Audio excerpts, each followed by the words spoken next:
Assalamualaikum warahmatullahi wabarakatuh.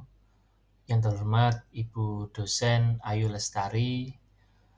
Perkenalkan, nama saya Giga Diatama Atmaja, kelas dari MC206.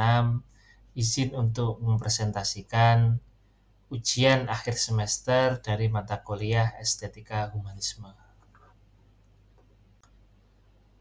Di sini saya mengambil tema Building Networking sebagai salah satu tema yang dapat dipilih di dalam ujian akhir semester. Jadi, building networking atau membangun sebuah jaringan adalah proses strategis untuk membangun, memperluas, dan memelihara hubungan sosial yang saling mendukung dan memberikan nilai.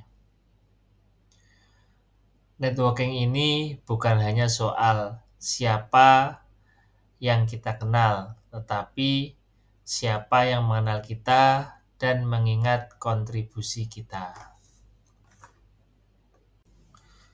Tujuan membangun jaringan estetika humanisme adalah untuk menciptakan lingkungan yang mendukung pertumbuhan dan pengembangan individu secara holistik dengan menekankan nilai-nilai kemanusiaan, keindahan, dan interaksi sosial yang positif. Jaringan ini bertujuan untuk memfasilitasi pemahaman diri, mengembangkan potensi, serta membentuk sikap dan perilaku yang sesuai dengan prinsip-prinsip estetika humanisme, baik dalam skala individu maupun skala sosial.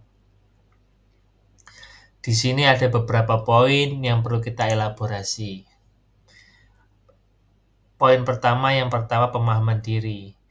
Jaringan ini membantu individu untuk memahami diri mereka sendiri secara mendalam, termasuk tentang persepsi, kemampuan, karakteristik, dan nilai-nilai yang dianut.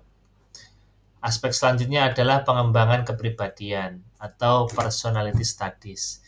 Jaringan ini mendukung pengembangan kepribadian yang seimbang dan positif dengan menekankan pada nilai-nilai kemanusiaan seperti empati, integritas, dan tanggung jawab. Aspek selanjutnya peningkatan kecerdasan emosional atau emotional quotient. Jaringan ini berupaya meningkatkan kemampuan individu untuk mengenali, memahami, dan mengelola emosi mereka sendiri, serta menahan emosi orang lain. Selanjutnya adalah penerapan konsep estetika humanisme. Jaringan ini mendukung penerapan prinsip-prinsip estetika humanisme dalam berbagai aspek kehidupan, termasuk dalam interaksi sosial, pengembangan diri, dan pemecahan masalah. Lanjut, peningkatan kualitas interaksi sosial. Jaringan ini bertujuan untuk menciptakan lingkungan yang harmonis dan suportif, di mana individu dapat berinteraksi secara positif, membangun hubungan yang kuat, dan berkontribusi pada kesejahteraan bersama. Pengembangan potensi diri. Jaringan ini memfasilitasi pengembangan potensi diri individu dalam berbagai bidang, baik itu potensi akademik, profesional, maupun personal. Aspek terakhir adalah peningkatan kesadaran sosial. Jaringan ini membantu individu untuk lebih peka terhadap isu-isu sosial dan lingkungan, serta mendorong mereka untuk berkontribusi pada perubahan positif dalam masyarakat. Jadi dengan membangun jaringan estetika humanisme, diharapkan individu dapat tumbuh menjadi pribadi yang utuh, bertanggung jawab, dan mampu berkontribusi positif bagi diri sendiri, orang lain, dan lingkungan sekitarnya. Berikut adalah komponen utama networking dalam estetika humanisme. Dalam estetika humanisme, komponen utama networking mencakup pembangunan yang otentik dan bermakna, serta penekanan pada nilai-nilai kemanusiaan dan interaksi. Ini berarti fokus pada membangun relasi yang didasari kepercayaan, saling menghargai, dan pemahaman antar individu bukan semata-mata untuk kepentingan profesional atau materi. Berikut adalah komponen utama networking dalam estetika humanisme. Yang pertama, kejujuran dan keterbukaan. Bersikap jujur dan terbuka dalam berkomunikasi serta membangun hubungan. Kita harus menghindari basa-basi yang berlebihan dan berusaha untuk menjadi diri sendiri. 2. Empati dan kepedulian. Mampu memahami perspektif dan perasaan orang lain, serta menunjukkan kepedulian terhadap kebutuhan mereka. 3. Saling menghargai. Menghargai berbagai pendapat, latar belakang, dan pengalaman orang lain, tidak merendahkan atau mendiskriminasi siapapun dalam interaksi. 4. Saling memberi manfaat. Membangun hubungan yang saling menguntungkan, bukan hanya mencari keuntungan sepihak. Memberikan bantuan, dukungan, atau informasi yang bermanfaat bagi orang lain. Bertumbuh bersama. Menjadikan networking sebagai sarana untuk belajar dan berkembang bersama, saling berbagi pengetahuan, pengalaman, dan keterampilan untuk kemajuan bersama. Keaslian dan keunikan. Menghargai keunikan diri sendiri dan orang lain. Tidak berusaha menjadi orang lain atau mengikuti tren tidak sesuai dengan nilai-nilai yang diyakini. Kehadiran penuh. Mindfulness. Fokus pada momen saat ini dalam berinteraksi dengan orang lain. Menghindari gangguan dan memberikan perhatian penuh pada lawan bicara. Yang terakhir adalah jaringan yang berkelanjutan. Membangun jaringan yang langgeng dan berkelanjutan, bukan hanya untuk kepentingan sesaat. Merawat hubungan baik dengan menjaga komunikasi dan silaturahmi secara rutin. Dengan memperhatikan komponen-komponen ini, networking dapat menjadi pengalaman yang positif dan memperkaya kehidupan, baik pribadi maupun profesional. Selanjutnya adalah keterampilan pendukung. Yang pertama,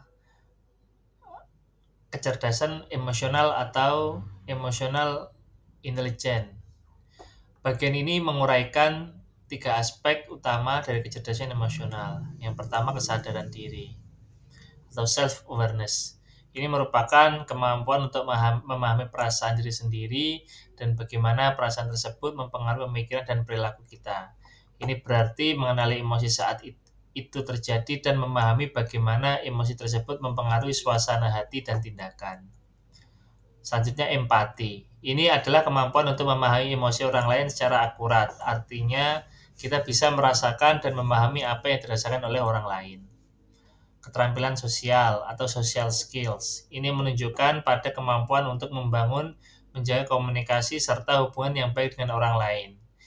Ini mencakup kemampuan untuk berinteraksi secara efektif, menyelesaikan konflik, dan bekerja sama dalam tim. Selanjutnya adalah konsep diri positif. Bagian ini menjelaskan ciri-ciri seseorang dengan konsep diri yang positif, yaitu yakin akan potensi diri tanpa merendahkan orang lain.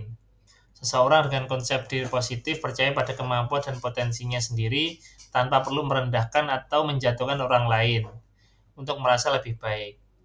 Punya sikap terbuka, menerima kritik, serta mampu menilai kelebihan dan kelemahan secara seimbang. Individu ini memiliki pikiran terbuka, siap menerima masukan atau kritik dari orang lain. Mereka juga mampu melihat dan menilai kekuatan, kelebihan, serta kelemahan atau kekurangan diri mereka sendiri secara objektif dan seimbang. Tidak terlalu sombong atau rendah diri. Jadi slide ini menekankan bahwa kecerdasan emosional memahami dan mengelola emosi diri dan orang lain, serta konsep diri yang positif, yaitu percaya diri, terbuka terhadap kritik, dan mampu menilai seseorang secara seimbang, adalah keterampilan pendukung yang sangat penting dalam kehidupan pribadi maupun profesional. Selanjutnya adalah strategi membangun jaringan. Slide ini menampilkan daftar 6 poin penting untuk membangun jaringan atau networking yang efektif. Yang pertama, menjadi pendengar yang baik. Jadi menekankan pentingnya mendengar secara aktif saat berinteraksi dengan orang lain, yang menunjukkan rasa hormat dan membantu memahami kebutuhan dan perspektif mereka. Selanjutnya, menunjukkan ketulusan dan empati. Menggarisbawahi perlunya bersikap jujur, tulus, dan menunjukkan pemahaman terhadap perasaan serta pengalaman orang lain dalam berinteraksi. Selanjutnya, berbagi nilai dan manfaat secara timbal balik, yaitu menyarankan bahwa membangun jaringan yang kuat melibatkan pertukaran nilai atau manfaat yang saling menguntungkan. Terus menggunakan platform digital, mengakui peran teknologi modern dan platform online, seperti media sosial profesional, forum, dan lain-lain, dalam memperluas dan memelihara jaringan. Konsistensi dalam interaksi, menyoroti pentingnya menjaga kontak dan berinteraksi secara teratur dengan anggota jaringan untuk membangun hubungan yang kuat dan langgeng. Mindfulness dalam komunikasi. Di sini menjelaskan tentang komunikasi harus dilakukan dengan penuh kesadaran dan perhatian, mempertimbangkan dampaknya dan memastikan kejelasan serta pesan. Secara keseluruhan, slide ini memberikan panduan komprehensif tentang bagaimana mendekati pembangunan jaringan dengan cara yang bermakna dan produktif, menggabungkan aspek interpersonal, strategis, dan digital. Selanjutnya adalah tantangan dan solusi. Slide ini menyajikan 4 tantangan umum yang dihadapi seseorang, serta solusi untuk mengatasinya. Yang pertama, tantangan kurang percaya diri, solusinya adalah meningkatkan self-awareness. Seringkali kurangnya rasa percaya diri menjadi penghalang. Jadi untuk mengatasinya disarankan untuk meningkatkan self-awareness atau kesadaran diri. Ini berupa memahami kekuatan, kelemahan, nilai-nilai, dan emosi itu sendiri, yang pada akhirnya dapat membangun kepercayaan diri yang lebih kuat. Terlalu selektif atau tertutup dapat solusinya membuka diri terhadap pengalaman baru. Jadi memang ada beberapa orang yang mungkin terlalu pilih-pilih atau tertutup terhadap ide orang atau kesempatan baru. Nah, solusinya adalah penting untuk membuka diri terhadap pengalaman-pengalaman baru. Ini bisa berarti mencoba hal baru, bertemu dengan orang-orang baru, atau keluar dari zona nyaman. Tidak tahu cara memulai, jadi memulai dari lingkaran kecil. Tantangannya adalah terkadang memulai sesuatu, misalnya membangun jaringan, belajar hal baru, terasa sulit karena tidak tahu harus mulai dari mana. Solusinya disarankan untuk memulai dari lingkaran kecil atau lingkungan yang akrab dan nyaman terlebih dahulu. Ini bisa berarti berinteraksi dengan teman, keluarga, atau rekan kerja terdekat sebelum melangkah ke lingkungan yang lebih luas. Selanjutnya adalah tidak konsisten. Perlu solusi dengan menjalankan waktu khusus. Kurangnya konsistensi adalah masalah umum, terutama dalam hal kegiatan yang memerlukan komitmen berkelanjutan. Solusinya untuk mengatasi inkonsistensi dengan menjadwalkan waktu khusus untuk kegiatan tersebut. Dengan mengalokasikan suatu waktu tertentu, akan lebih mudah untuk mempertahankan kebiasaan dan menjadi lebih konsisten. Selanjutnya adalah nilai humanisme dalam networking. Ini menyoroti bagaimana prinsip-prinsip humanisme dapat diterapkan dalam konteks membangun jaringan atau koneksi. Poin-poinnya adalah yang pertama kemanusiaan dan kesetaraan. Poin ini menekankan bahwa dalam networking, setiap individu harus diperlakukan dengan dasar kemanusiaan yang sama dan setara, tanpa memandang latar belakang, status, atau perbedaan lainnya. Kolaborasi bukan kompetisi, menunjukkan bahwa tujuan utama dari networking seharusnya adalah untuk berkolaborasi, bekerja sama, dan saling mendukung, bukan untuk bersaing atau menjatuhkan orang lain. Selanjutnya adalah menghargai perbedaan, mengajak untuk menghargai keberagaman, pandangan, latar belakang, budaya, dan karakteristik unik setiap individu dalam jaringan. Perbedaan ini harus dilihat sebagai kekuatan yang dapat memperkaya interaksi. Selanjutnya adalah membantu bukan hanya demi untung, menggarisbawahi pentingnya memberikan bantuan atau dukungan dalam jaringan yang dengan tulus, tanpa hanya berorientasi pada keuntungan pribadi yang instan atau transaksional.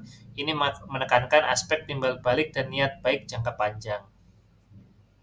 Jadi saya ini mengajak kita untuk menerapkan nilai-nilai kemanusiaan seperti empati, keadilan, dan saling menghargai. Semangat kolaborasi dalam setiap upaya membangun dan memelihara jaringan, menjadikannya lebih bermakna dan berkelanjutan. Building networking dalam era Society 5.0. Ini menjelaskan bagaimana membangun jaringan di era Society 5.0 yang ditandai dengan integrasi teknologi canggih dengan manusia. Dan berikut adalah 4 poin yang disajikan. Yang pertama, dibangun secara virtual.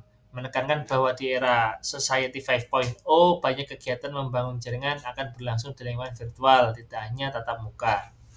Selanjutnya adalah menggunakan platform LinkedIn forum online. Jadi platform ini sebagai alat kunci dalam mengembangkan networking. Selanjutnya adalah menjaga etika digital dan reputasi. penting untuk mempertahankan perilaku etis dan profesional saat berinteraksi di ruang digital. Reputasi online ini menjadi krusial dalam membangun kepercayaan dan kredibilitas. Selanjutnya adalah mengintegrasikan teknologi AI dan big data. Jadi bahwa dalam membangun networking dapat menggunakan teknologi bersifat artificial intelligence dan big data untuk menemukan koneksi yang relevan dan menganalisis data untuk memahami tren jaringan. Secara keseluruhan, slide ini memerlukan adaptasi terhadap lingkungan digital, pemanfaatan platform dan teknologi modern, serta menjaga etika dan reputasi online. Mungkin itu saja presentasi dari saya. Ada kurang lebihnya saya mohon maaf. Terima kasih. Wassalamualaikum warahmatullahi wabarakatuh.